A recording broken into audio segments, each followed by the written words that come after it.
dias e dias, e agora os empecilhos sufocaram a ponto de João Marcos voltar para Jerusalém, diz o texto. E o apóstolo Paulo ficou muito indignado com aquela postura de João Marcos.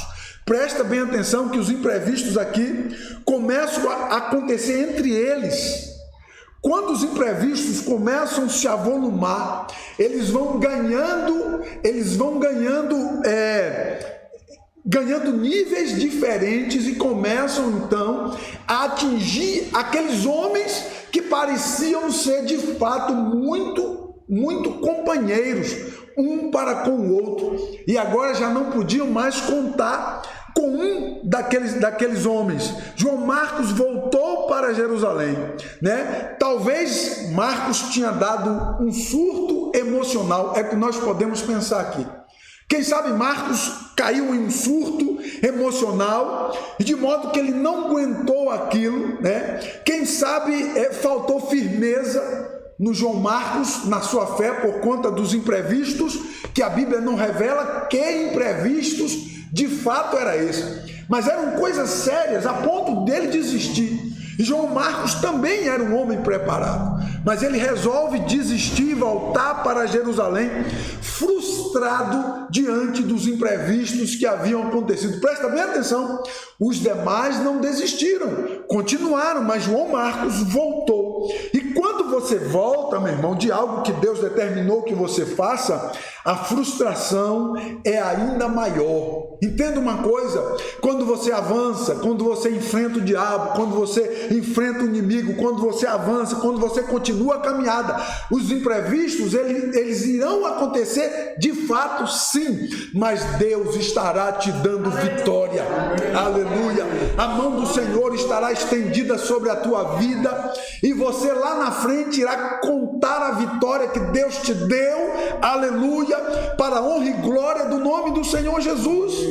João Marcos volta, e quando ele volta, se ele já estava emocionalmente abalado, agora as frustrações por ter voltado depois de caminhar muitos quilômetros e depois de dias que ele ouviu o retorno dos apóstolos de Paulo e seus companheiros, quando ele ficou sabendo do retorno de tudo, as maravilhas que Deus estava fazendo, as frustrações eram maiores. Então eu quero abrir uma aspa aqui e dizer para você o seguinte: não pare com o seu objetivo diante de Deus.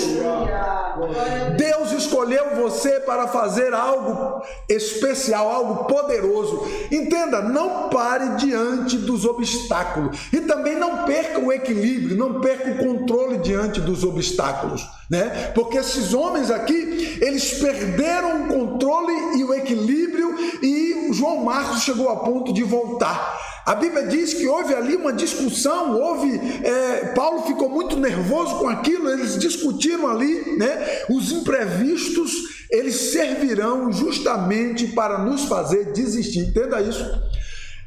Se você focar comigo que os imprevistos poderão vir de várias esferas, e no contexto igreja, principalmente na esfera espiritual, isso servirá para você abrir o olho e ficar atento, porque Satanás é o mais interessado para que você desista. Mas o Espírito Santo está dizendo para você: não se renda diante dos imprevistos. Os imprevistos surgirão para serem vencidos. Os imprevistos surgirão para serem ultrapassados. Os imprevistos surgirão para vos trazer experiências. Os imprevistos surgirão para nos fazer amadurecer. Glória a Deus! Hoje nós podemos errar em algo dentro dessa questão do imprevisto, mas amanhã nós estaremos mais preparados. Glória a Deus! Aleluia! Bendito seja o nome do Senhor Jesus. Quem sabe você estava animado, empolgado, estava glória a Deus e aleluia, e de repente você parou, desanimou e fracassou e está pensando em voltar atrás. E o Espírito de Deus está dizendo para você: não se renda diante dos imprevistos. Glória a Deus, aleluia. Aqueles homens continuaram continuaram a viagem, despediram de João Marcos e continuaram a viagem. Os imprevistos agora continua entre eles. Olha o que o texto diz, versículo 40, versículo 15 e o versículo 46 diz assim: depois da leitura da lei dos profetas, os chefes da sinagoga mandaram dizer-lhe: irmãos, se tendes alguma palavra de exortação para o povo, dizei-a.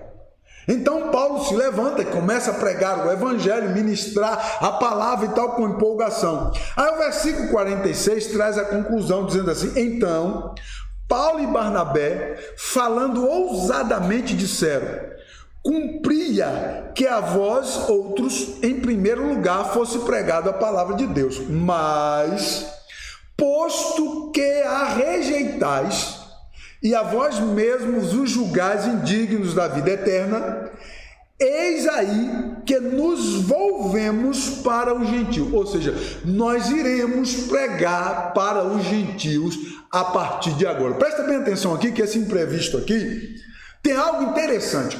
Paulo e os seus companheiros continuam, saem de Perge, onde não deu nada, nem puderam pregar, e seguem para Antioquia. Chegando em Antioquia, o que é que eles fazem? Ao invés deles irem pregar o evangelho conforme Deus havia ordenado que eles pregassem, o que é que eles fazem? Eles vão para a sinagoga. Eles vão para a sinagoga dos judeus. Chegando lá, eles ficaram sentados ouvindo a ministração dos judeus. E o texto diz que depois que eles ouviram, então, como era de costume, e Paulo e os demais eram judeus, eram mestres da lei, eram de fato conhecidos, eles estavam entre os conhecidos, presta bem atenção aqui. Eles deram a oportunidade para Paulo. Quando Paulo começou a ministrar e Deus começou a operar, o Espírito Santo começou a agir entre os judeus e os gentios, e Paulo e os demais pregando a palavra. O agir de Deus, o mover de Deus trouxe um ciúme tão grande entre os judeus que já não cabia mais Paulo e seus companheiros entre as sinagogas ou dentro das sinagogas. Eles já não podiam mais entrar dentro das sinagogas. E diz o texto que Paulo e Barnabé então chegaram a uma conclusão assim, dizendo: olha, já que vocês não querem dar ouvidos à palavra, nós vamos a partir de hoje pregar o evangelho aos gentios. Presta bem atenção que esse imprevisto aqui dá uma impressão que Paulo e Barnabé aqui, eles meio que fogem daquilo que Deus havia ordenado eles. Porque Deus chamou eles para pregar para os gentios e não para pregar para os judeus. E eles insistem em ficar entre os judeus. E aí às vezes nós pecamos, porque nós insistimos em alguma coisa que Deus não quer que você faça isso. A vontade de Deus é que você avance as fronteiras, glória a Deus. A vontade de Deus é que você alcance aqueles que ainda não foram alcançados. E aí nós ficamos presos naquele que a gente conhece, sabe? Tentando pescar aquele dali, mais aquele lá, mais aquele. Deus está falando para Paulo e Barnabé, dizendo assim: olha, eu enviei vocês para os gentios. Aleluia, bendito seja Deus. Eu não enviei vocês para os judeus, eu enviei vocês para os gentios.